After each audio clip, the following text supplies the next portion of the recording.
নমস্কার বন্ধুরা, আশা করি প্রত্যেকে ভালো আছেন। আজকে আপনাদের সাথে শেয়ার করতে চলেছি এই বছরের প্রথম কুকিং ব্লগ বানাবো।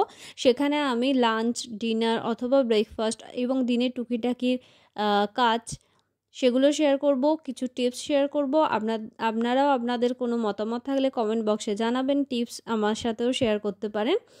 এখানে দেখুন মেথির গাছ লাগিয়েছিলাম, দানা ছড়িয়েছিলাম, তা থেকে কি সুন্দর মেথি গাছ বেরিয়েছে। আর আজকের রেসিপি এই মেথি দিয়ে মেথি পরাঠা বানাবো, তার সাথে একটা শুকা আলু, একটু অল্প মশলা দিয়ে খুব তাড়াতাড়ি হয়ে যাবে এরকম একটা আলুর রেসিপি শেয়ার করব।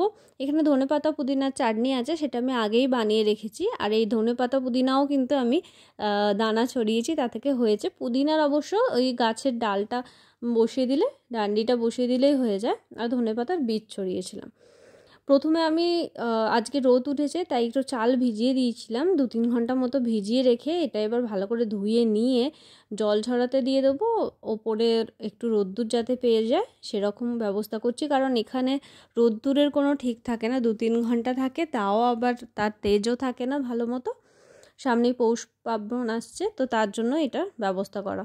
তো আগে আমি এটা ব্যালকানিতে গিয়ে দিয়ে দেব যাতে একটু রোদ পেয়ে যায়।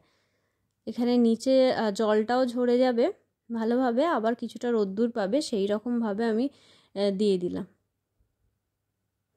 এইভাবে একটু 2-3 ঘন্টা মতো এখানে থাকবে রোদ্দুরটা যতক্ষণ আসছে। তো চলুন এবার চলে যাব মেথি শাক তুলতে। এগুলো না কাঁচি দিয়ে কাটলেও হতো, আমি প্রথমে জানতাম না, এবছর প্রথমেই লাগিয়েছি, তো তাই আমি ভাবলাম যে কাঁচি দিয়ে কাটলে যদি আবার না বেরোয়, হাত দিয়ে কাটছি। তো তারপর আমার পাশের একজন আছেন, তিনি বললেন যে না, কাঁচি দিয়ে কাটলেও একই। কনফিউজ ছিলাম বলে দিচ্ছিলাম না। তারপর আমি কাঁচি দিয়ে গিয়ে কেটে নিয়েছি যতটা দরকার। আমরা 3 জন খাবো, আমার মেয়ে একটা খাবে, আর আমরা দুটো করে খাবো, মোটে 5-6টা মতো বানাবো, সেইরকম মতোই তুলে নিলাম। এবার এগুলো প্রথমেই কাজ করবো কি, ছাড়িয়ে নেব। আর পরিষ্কার একদম, এই মাত্র তুলেছি, কোনো রকম ধুলো ময়লা পোকামাকড় কিচ্ছু নেই, সেটা একটা নিশ্চিন্ত। এইরকম শাক আমি এর যে ডাঁটাগুলো না, কাণ্ডগুলোও আমি রেখে দেবো। আমি একটু আলু দিয়ে আর কিছু কিছু পাতাও রেখে দেবো। আলু আর ওই পাতা, একটু ডাঁটা, এগুলো দিয়ে অল্প করে সেই মেথি আলু করব, যেগুলো ভাতের প্রথম পাতে একটু তেতো তেতো লাগে সেটা। এখানে শুধু পাতাগুলো নেওয়া হয়, ডাঁটাগুলো নিলে তেতো হয়ে যাবে। তার মধ্যে আমি এখানে দুধ বসিয়েছি ছানা কাটাবো বলে, মানে পনির বানাবো বলে, সেটাকেও একটুখানি ছানাটা কাটিয়ে নিচ্ছি। 2-3 দিনের একটু একটু করে দুধ ফ্রিজে আমি জমিয়ে রাখি, সেটা যখন এরকম 1 লিটার 1.5 লিটারের কাছাকাছি চলে যায় তখন সেটা থেকে পনির বানিয়ে নিই। তো ভালো রকম একদিনের একটা সবজি মানে রান্না হয়ে যায়। এটা একটু ঠান্ডা করতে দিয়ে দেবো, দিয়ে এবার বাকি যে ছাড়ানোর প্রসেসটা করে নেব।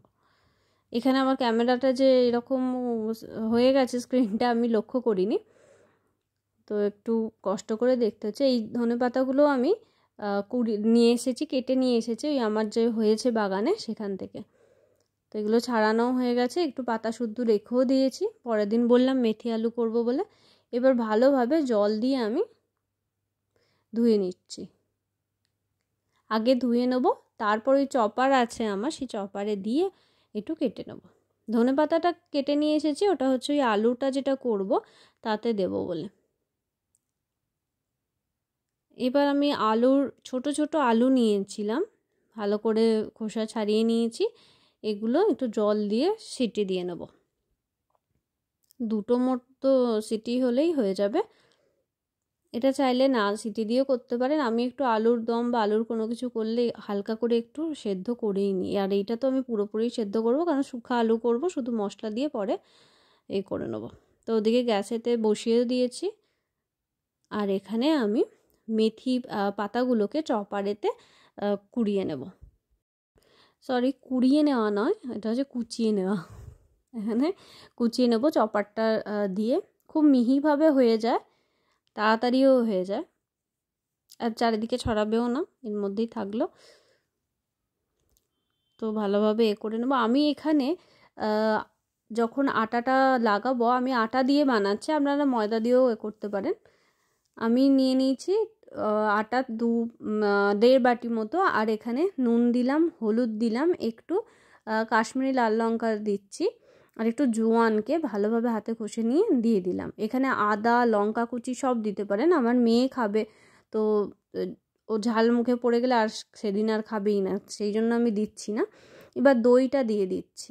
দই যেরকম পুরোটা অল্প একটু মাখা হবে সেরকম মতো আমি দই দিচ্ছি, 3 থেকে 4 চামচ দই। আর তারপর আমি তেল দিয়ে দিচ্ছি 2-3 চামচ মতো দিয়ে এবার মেথির যে শাকটা কুচিয়ে নিয়েছিলাম সেটা এখানে দিয়ে দেব। চাইলে আরও মেথি পাতা দিতে পারেন, তবে খুব বেশি মেথি দিয়ে দিলে তেতো হওয়ার একটা থাকে। এবার এই মেথি শাকগুলো এখানে দিয়ে দেওয়ার পর ভালোভাবে মেখে নেব। আমি এই প্রথম কুকিং ব্লগ বানাচ্ছি, সবসময় একটা ছোট ছোট 2-3 মিনিটের রেসিপির বানাই তো ভিডিও, সেজন্য একটু অসুবিধা হচ্ছে, যেন মনে হচ্ছে আমি হয়তো রেসিপিটাই শুধু বলছি। যাই হোক, ভালোভাবে মেখে নিচ্ছি। আর একটু আমার মনে হয় দই লাগবে, সেজন্য আমি আরও 1 চামচ এখানে দই দিয়ে দিচ্ছি। এতে আপনার পছন্দ মতো আরও অনেক কিছু মশলা দিতে পারেন, বললাম আটা শুধু করতে পারেন, ময়দার শুধু করতে পারেন, আবার আটা ময়দা মিশিয়েও করা যায়। যারা এখন আমার ভিডিও দেখছেন অনেকেই তো বানান, তারা কিভাবে বানান কমেন্ট বক্সে জানাবেন। অল্প অল্প জল দিয়ে ব্যাস আটাটা শুধু মেখে নেওয়া। শীতকালে অনেক রকম পরোটাই হয়, এটাকে শীতকালটা কিন্তু ওই জন্য খুব ভালো লাগে যে অনেক রকম খাবার থাকে বা খেয়েও একটা শান্তি। আর ভালোভাবে ঠেসে নিয়ে এখানে মেখে নেব। কার কোন পরোটা খেতে ভালো লাগে, মানে ফুলকপির পরোটা হয়, এই পালক শাকের হয়, পালং শাকের হয়, তারপর পনিরের হয়। পনিরেরটা তো আমরা সারা বছরই মোটামুটি খেতে পারি। তবে ফুলকপি বাঁধাকপির পরোটা হয়, আরও কত কিছুর যে পরোটা হয়। এবার ভালোভাবে মেখে নেব। অ্যাকচুয়ালি এটা আমি দুপুরবেলা শেয়ার করছি। আমরা দুপুরবেলায় আমার হাজব্যান্ড আসবে অফিস থেকে খেতে, তো ভাত টাত খেয়ে চলে যায় আর আসে হচ্ছে দুপুরবেলা, আবার এরকম রুটি বা পরোটা বা কোনো কিছু এরকম সুজি হোক কিছু হোক খায়। মাখার পর আমি এখানে একটু তেল দিয়ে ভালোভাবে ঠেসে নিচ্ছি, নিয়ে এটা রেখে দেবো। আর ওদিকে আমি ততক্ষণে আলুটা করে নেবো। আলুটা খুব ইজি একটা রেসিপি, সেটা খুব চটপট হয়ে যায় আলুটা সেদ্ধ করা থাকলে। তো এখানে আমি নামিয়ে নিচ্ছি আর একটা কড়াই চাপিয়ে দিচ্ছি। এই সময় আমি খুব তাড়াহুড়োতে আছি, কারণ অফিস থেকে লাঞ্চ করতে আসে তো তো খুব লিমিটেড টাইম থাকে, মানে এলেই সঙ্গে সঙ্গে তাড়াতাড়ি করে খেতে দিতে হবে। সর্ষের তেল দিয়ে দিলাম, দিয়ে আমি 5 ফোড়নই এতে দেবো। যদি আপনারা চান অন্য কোনো ফোড়ন দিতে, জিরে ফোড়ন হোক সর্ষে ফোড়ন হোক দেবেন। আমি একটু হিং আর 5 ফোড়ন দিয়ে দিলাম, আর কাঁচা লঙ্কা এখানে দিচ্ছি। এইটাও আমার গাছের হয়েছে, এত ভালো লাগে না এরকম রান্না করার সময় টুকটুক করে তুলে এনে এনে এরকম রান্না করতে। তো হলুদ লঙ্কা গুঁড়ো দিয়ে দিলাম, দিয়ে এবার আলুগুলো যেটা সেদ্ধ করেছিলাম সেগুলো আমি হাফ হাফ করে কেটে নিয়েছি। একটা করে কাটছি আর কড়াতে দিচ্ছি, সেজন্য এরকম মনে হচ্ছে যে একটা একটা করে আমি দিচ্ছি। মানে আমি ডাইরেক্ট প্রেশার কুকার থেকে নিচ্ছি, কাটছি, দিয়ে দিচ্ছি। ওইদিকে আসার সময় হয়ে গেছে, খুব তাড়াহুড়ো এই সময়টা আমার, আবার সকালবেলাও খুব তাড়াহুড়ো থাকে। এখানে আমি কিন্তু নুন, গোলমরিচ আর একটু লঙ্কা গুঁড়ো, কাশ্মীরি লঙ্কার গুঁড়ো দিয়েছি, আর একটু দিয়ে দিলাম গরম মশলা। আমি আর কিছু দেবো না, শুধু ধনেপাতা দেবো। তবে এখানে আদা একটু দিয়ে দিচ্ছি, একটু কুড়িয়ে দিয়ে দেবো, যেহেতু এখানটা তেলেতেই তো আমি নাড়ছি, তো এই আলুর সাথে সাথে আদাটাও কিন্তু ভাজা হয়ে যাবে, কোনো অসুবিধা হবে না। আর এতে জল ইউজ করছি না, কারণ অলরেডি আমি আলুটা ভালোভাবে সেদ্ধ করে নিয়েছি। শুকনো আলু হবে পরোটার সাথে খাওয়ার জন্য। এটা জাস্ট 5 থেকে 7 মিনিট মতো সময় লাগে, আর খেতেও কিন্তু ভালো হয়। খুব সিম্পল একটা রেসিপি। তো এটা হয়ে গেছে, রেখে দেবো। এবার আমি পরোটাগুলো ভেজে নেব। তো আমি কি করেছি, যে ক্যামেরা যে অফ হয়ে গেছে আমি বুঝতে পারিনি, আমি না হলে বেলাটা এবং কতটা পরিমাণ আমি লেচি কেটেছিলাম এই পরোটার জন্য সেগুলো কিন্তু এখানে দেখিয়েছিলাম। বাট যখন ক্লিপসগুলো অ্যাড করছি দেখছি যে আমি হয়তো ক্লিপটা খুঁজে পাচ্ছি না, মানে মেবি আমি ক্যামেরাটা অফ করে তারপর সরিয়েছিলাম, এরকম কিছু হবে। যাই হোক, পরোটার মতনই আমি একটু বড় ধরনের লেচি কেটে নিয়েছিলাম, নিয়ে বেলে নিয়েছি একটু মোটা। এরপর ঘি দিয়ে 2 পিঠ সেঁকে নিচ্ছি। এইভাবে আমি বানিয়ে নিচ্ছি মেথি পরোটা। ওদিকে আলু দুটোই ডান হয়ে গেল। দেখুন এইরকম মতো সাইজের বেলে নিয়েছিলাম। তো দুটোই হয়ে গেল এবং আমার দুপুরের খাবার রেসিপি পুরোটা তৈরি হয়ে গেছে। এবার আমি সার্ভ করে দেব। প্রথমে প্লেটে দিয়ে দেবো ধনেপাতা পুদিনা পাতার চাটনি আর দই, তার সাথে শুকা আলু, যেটা মশলা আলুটা করেছিলাম সেটা দিয়ে দিচ্ছি, এবং এর সাথে দিয়ে দেবো মেথি পরাঠা। একদম কমপ্লিট কিন্তু লাঞ্চ বা সকালে যদি ব্রেকফাস্টও এটা বানাতে চান তাহলেও কিন্তু খুব ভালো অপশন, এটা খুব হেলদিও খাবারটা। এবার আমি খেতে বসছি। এটা আমি নিজের জন্যই প্লেটটা সাজিয়েছিলাম। নিজে কিন্তু রান্না করার পর আমি নিজে একটু ভালো করে এরকম সাজিয়ে গুছিয়ে নিয়ে খেতে বসি। তো এখানে প্রথমে আমি আলুটা দিয়ে টেস্ট করব। আমি তো এটা বানানোর পর ভয়েসটা দিচ্ছি।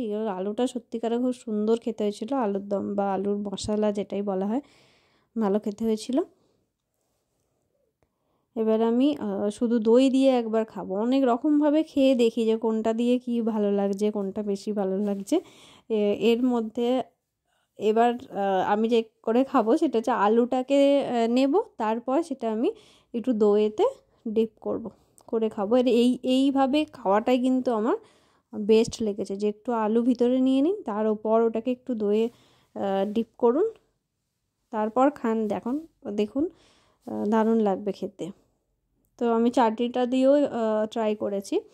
তো খাওয়ার পর্ব মিটে গেছে। এবার আমি পনিরটা বানাবো, মানে ছানাটা যে কাটিয়ে রেখেছি সেটা এবার একটা কাপড়ে জলটা ছেঁকে নিচ্ছি, পনির বানাতে বসাবো। ভালোভাবে জলটাকে ছেঁকে নেব, আর একবার আমি ধুয়েও নেব। জলটা ফেলে দিলাম, দিয়ে বাকি যে একটু ছানা রয়ে গেছে ডেচকিতে সেটা দিয়ে দিলাম। এর মধ্যে জল দিয়ে দেবো।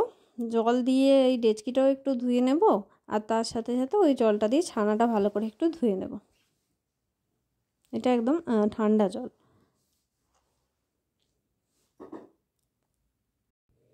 রোজই মোটামুটি 1 গ্লাস 1.5 গ্লাস এরকম দুধ রয়ে যায়, তো সেটাকেই একবারে রেখে দিই ফ্রিজেতে 2-3 দিনের। দুধটা জমিয়ে এইভাবে আমি ছানা কাটিয়ে সেটা থেকে পনির বানিয়ে নিই। সপ্তাহে আমাদের 2 বার পনিরের সবজি এটা দিয়ে বানানোই হয়ে যায়। আর অনেক সময় হয় না বেশি থেকে যায়, এটা থেকে বেশ ভালো রকম কিন্তু তেল বেরোয়, দুধটা খাঁটি। হাতে দেখছেন তেল লেগে গেছে, আর একটু ইয়েলোইশও থাকে, সেজন্য এই ছানার এটাও কাপড়টাও একটু ইয়েলোইশ মতো হয়ে যায়। 2 মাস 3 মাস ছাড়া আমাকে চেঞ্জ করতেই হয়। তো এটা ছানা এই পনির বসাবার জন্য এই ছাঁচটা আমি অনলাইনে কিনেছিলাম, তার মধ্যে এটা বসিয়ে দিলাম, দিয়ে একটু ড্যাপ ট্যাপ করে নেবো যাতে এই শেপেতে চলে আসে, আর কোথাও মাঝখানে ফাঁকা না থাকে, সেই জন্য সলিডভাবে ভালোভাবে যাতে ছানাটা বসে। এইভাবে পাট করে নিচ্ছি, নিয়ে এর ওপর থেকে ঢাকনা দিতে হবে। এর সাথে এই ঢাকনাটা দিয়েছে, দিয়ে ওপরে একদম একটা ভারী ওজন চাপিয়ে নিতে হবে, আর নিচে একটা বাটি দিয়ে দেবো যাতে জলটা বাটিতে পড়ে, কারণ নিচেও এর ছিদ্র করা আছে, তো একদম ডাইরেক্ট বসিয়ে দিলে জলটা হবে না, পড়বে না। এইভাবে বসিয়ে এর ওপর একটা ভারী কিছু দিয়ে দিতে হবে। একটু ভারী পাথর থাকলে, বা আমার এই যে আমার আছে হামানদিস্তা এইরকম, যেটাতে এই আদা রসুন একটু ছেঁচা হয়, সেটা বসিয়ে দেবো, দিয়ে এক সাইডে রেখে দেবো। রাতের মধ্যে এটা বসে যাবে। এটা বসিয়ে দিয়ে চলুন এবার যাব আমার একটু ব্যালকানিতে রোদ পোয়াবো, চালটাও একটু দেখবো। চলে এসেছি ব্যালকানি থেকে, আমার বাগানটা দেখাচ্ছি। এখানে সবজিগুলো লাগিয়েছি, এটা পালক হয়েছে, ধনে গাছও বেরিয়েছে অল্প অল্প ধার দিয়ে, এটাও পালং শাকই বসিয়েছি। আসলে বসানো কোনোদিনও অভ্যাস মানে জানি না, তো এক জায়গায় বেশি হয়ে গেছে, এক জায়গায় কম, মাঝখানগুলো ফাঁকা মতো হয়ে গেছে। এখানে লাল নোটে সাদা নোটে বসিয়েছিলাম, সে হচ্ছে না, ছোট ছোট বেরিয়ে রয়েছে, দেখা যাক কি হয়। আর এখানে এগুলো গাজর গাছ বসিয়েছি, তুলসী গাছের নিচেই রয়েছে মেথি আর পাশে পুদিনার গাছ বেরিয়েছে। তুলসী গাছটা আমার খুব ভালো হয়েছে, কৃষ্ণ তুলসী। আর এই পাশেরগুলো হচ্ছে আমার পাশের বাড়ির, ওদের গাছ। লঙ্কা গাছও এখানে আছে, জবা গাছ আছে, আর এই বড় যেটা হাইটে সবচেয়ে বড় ওটা হচ্ছে শিউলি গাছ। মোটামুটি লঙ্কা, ধনেপাতা, পুদিনা পাতা আর এই শাকপত্র যদি এরকম হাতের কাছে থাকে তাও ভালো। আর এই রাস্তাটা হচ্ছে টাউনশিপের ভিতরের যে মেন রাস্তা সেইটা। এখানে আমাদের ভিতরে অনেক পুরনো টাউনশিপ, এই সবে আমার নতুনভাবে এগুলো রিএনোভেট হচ্ছে। এখানে চালটাও দেখে নিচ্ছি, চালটারও জলটা বেরিয়ে গেছে, মানে জল ঝরে গেছে আর একটু শুকনো শুকনো হয়ে গেছে। এখন জলটাও আর ঝরছে না। আর আমি আমলকি কিছু এনেছিলাম, আমলকিও কেটে এখানে রোদ্দুরে দিয়ে দিয়েছি। এগুলো আবার চাপা দিয়ে দিতে হবে, না হলে এখানে মাছিও চলে আসে। চলুন এবারে আমি রাতের জন্য বাঁধাকপির তরকারি বানাতে হবে।